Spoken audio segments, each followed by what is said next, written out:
Popoy! Dudong! Popoy? Diday? Diday? Diday! Oh, Diday! Diday! Diday! Teka! Pastilan! Purbida bayaw, naalala mo na naman si Ate Diday. Si Dudong ini! Si Dudong ini!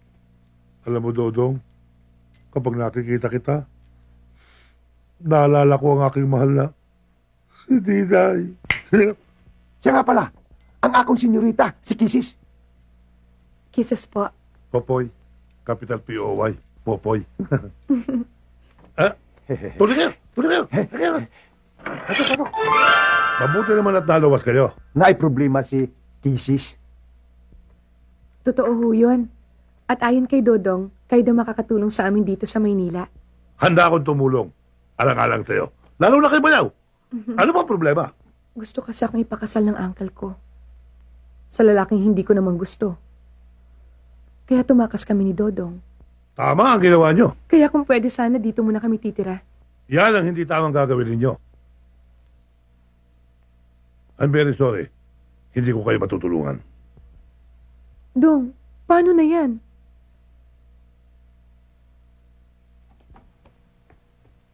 Bayaw, ingong ka kung doon ay problema. Tabangan mo kami. Tapos karon hindi pwede. Ikaw pwede, pero siya hindi. Sus! Pastilan! Bayaw, nga naman pwede ako, tapos siya dili pwede.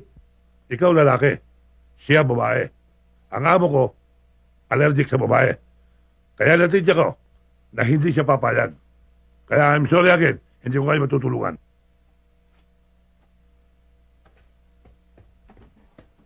Dong, unsaon nato karon? Asa ta mo puyo, Dong?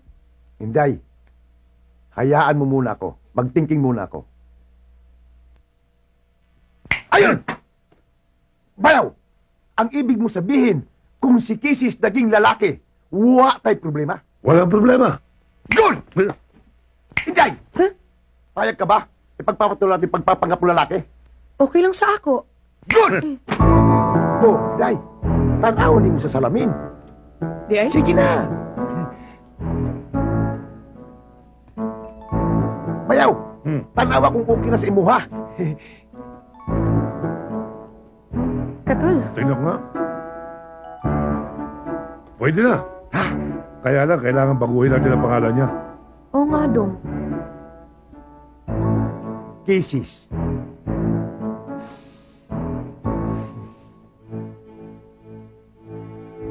Yun!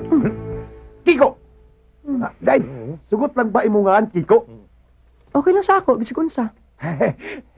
Popoy, ano ba itsura ng boss mong silab? Ay... Guwapo. Ayun. Bakit, angal ka? Hindi po. Sino sila?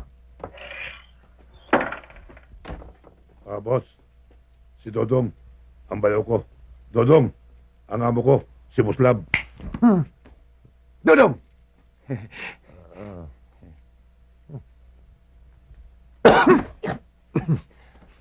Hoy.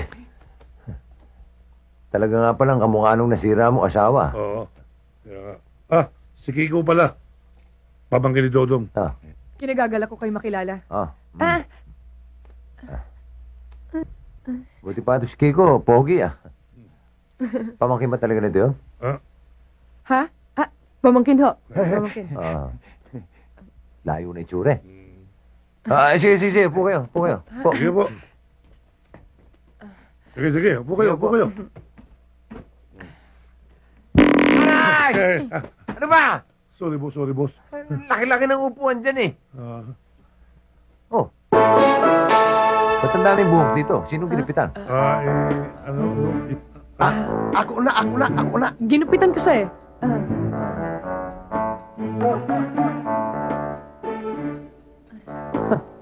Sa'yo to? Sako na. Ako na.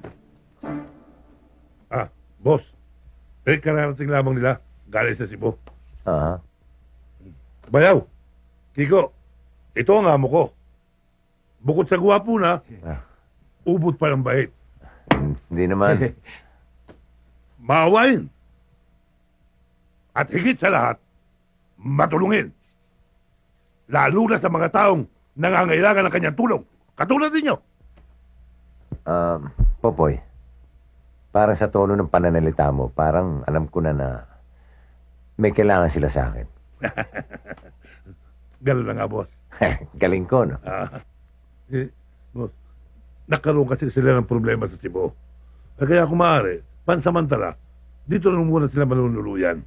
Oh, yun lang pala eh. Sinabi ko naman sa inyo, mabait yan eh. Mawalang galang na sa inyong dalawa, no? Poy, alam mo naman sa'yo pa lang, namumblema na ako't nabibigatan. Tapos, magsasama ka pa ng dalawa. Aba, yung hirap ng buhay ngayon, nanintindihan mo? Siguro naman, maintindihan na itong dalawan to kung hindi ako papayag. No?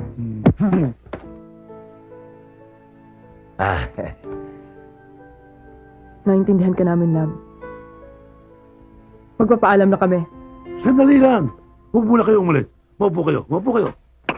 Alis na eh. Pinigilan mo pa eh.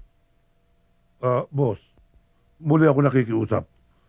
Napayagan mo na silang dito na muna tumuloy. Bay, sugot na. Ay kumulaw gamit dire, kung sa'yo may tabos sa among buhay. Ano raw? Kung papayagan daw natin silang umalis, baka mapahamak sila. Hindi naman siguro. Pareho naman silang lalaki.